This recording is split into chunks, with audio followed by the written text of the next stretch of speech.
মোৰটো ঠিক আছে। আজি মই আপোনালোকক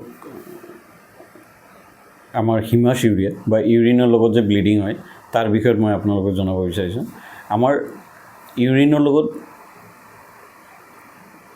ব্লিডিং বা তেজ যে যায় সেইটোৰ কাৰণ কেইবাটাও থাকিব পাৰে। প্ৰথম যিটো কাৰণৰ বিষয়ত মই ক'ব বিচাৰিছোঁ সেইটো হ'ল ট্ৰমা বা ধৰক ৰোড ট্ৰাফিক এক্সিডেণ্ট বা ব্লাণ্ট ট্ৰমা। পেচেণ্টে হয়তো পৰি গৈছে বা ৰোড ট্ৰাফিক এক্সিডেণ্টত ৰেপিড এক্সিলাৰেশ্যন বা ডিচিলাৰেশ্যনৰ টাইমত ইঞ্জুৰি হৈছে বা কিছুমান হস্পিটেলত কিছুমান কিছুমান প্ৰচিডিঅ'ৰ বা কিছুমান অপাৰেশ্যন যেনেকুৱা ধৰক বায়'পচি হওক, PCNL হওক, লিথ'ট্ৰিপচি হওক, এনেকুৱা ধৰণৰ কাৰণতো কেতিয়াবা ব্লিডিং হ'ব পাৰে। আৰু এই হিমাচিউৰিয়া কাৰণ আমি ধৰোঁ যে either it is from the renal বা কিডনিৰ পৰা হয় বা ব্লিডিংটো আপোনাৰ ইউৰিনাৰী ব্লাডাৰত হ'ব পাৰে। তো কিডনিৰ পৰা হ'লে এটা মই ক'লোৱে কাৰণ ট্ৰমা। ছেকেণ্ড কাৰণ ইজ দ্য টিউমাৰ। কেতিয়াবা টিউমাৰ বা কেঞ্চাৰ হ'লেও তাৰ পৰাও আপোনাৰ ব্লিডিং হ'ব পাৰে।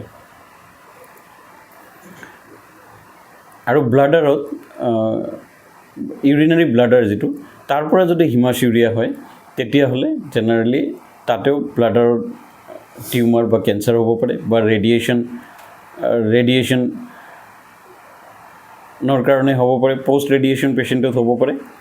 এনেকুৱা ধৰণৰ কাৰণতে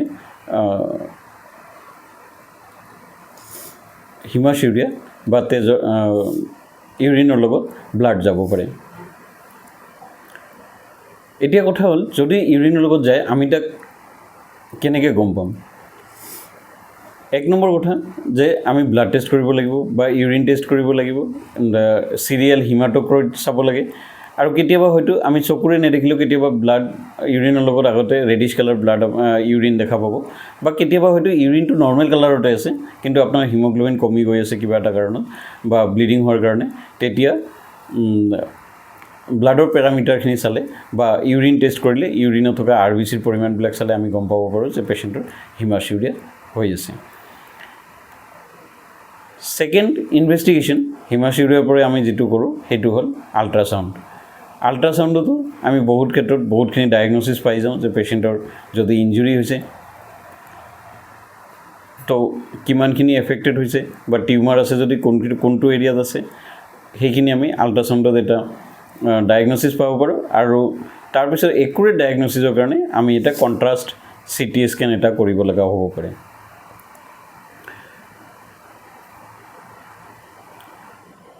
আৰু এই কণ্ট্ৰাষ্ট CT বা আল্ট্ৰাচাউণ্ডত আমি ডায়েগন'জ কৰিব পাৰোঁ যে পেচেণ্টৰ হয়তো ট্ৰমাৰ কাৰণে এক্সিডেণ্ট বা কিবা ধৰণৰ ইঞ্জুৰি বা হস্পিটেলৰ কৰা প্ৰচিডিঅ'ৰৰ কাৰণে হৈছে নে তাতে কিবা চিউডো এনিউৰিজিম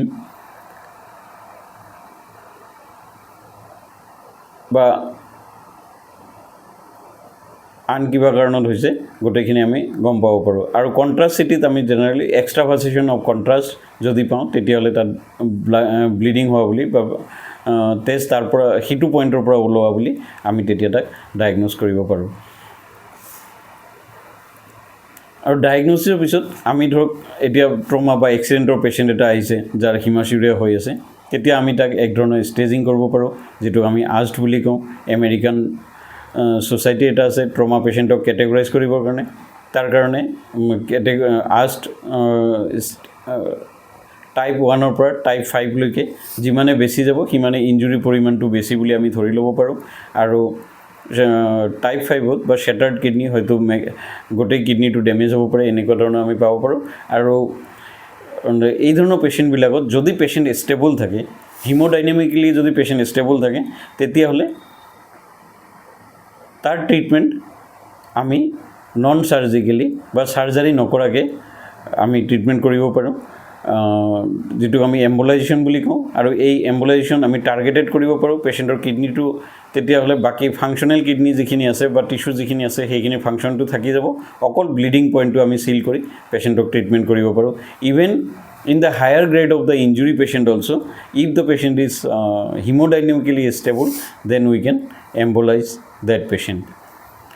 আৰু কেতিয়াবা যদি আৰু মাল্টিপুল ইঞ্জুৰি থাকে, কিডনিৰ উপৰি যদি আন অৰ্গেনৰ ইঞ্জুৰি থাকে, তেতিয়া হয়তো অ'পেন চাৰ্জাৰী দৰকাৰ আপোনালোকৰ হ'ব পাৰে। তো আৰু ইভেন যদি পেচেণ্টৰ এনিউৰিজিম বা চিউডো এনিউৰিজিম থাকে, তেতিয়াও আমি এম্বুলাইজেশ্যন কৰি সেই ব্লিডিং পইণ্টটো বা এনিউৰিজিম বা চিউডো এনিউৰিজিমটোৰ পৰা ঠিক কৰিব পাৰোঁ।